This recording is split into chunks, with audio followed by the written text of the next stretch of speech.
Welcome to the video Vort. We as Jews have a special affinity to our forebear Yehuda, for after all we are called Yehudim, which comes from the name Yehuda. Now Yehuda's actions are quite perplexing.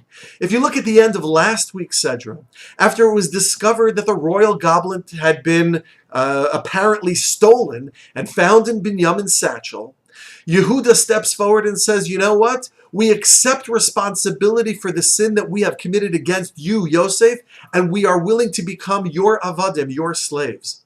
And Yosef says, no, I am not going to take retribution on all of you, just on Binyamin. And then Yehuda protests and he says, no, we will not let Binyamin stay here alone. Now the question is, why does Yehuda protest? This is exactly his plan. The only difference between his plan, as originally thought out, and Yosef's plan as it was about to be executed, was whether it was going to be one brother or all the brothers that become slaves to Yosef. But in either case, Binyamin would be staying in Egypt. So why was Yehuda protesting?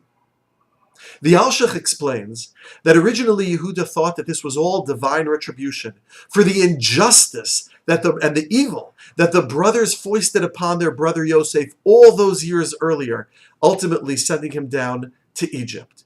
But when Yehuda saw that it was only Binyamin that was going to be held captive by Yosef, he reasoned that this is not divine retribution. This is not divine justice, for it is not just. And if it's not justice, says Yehuda, I will not stand for it.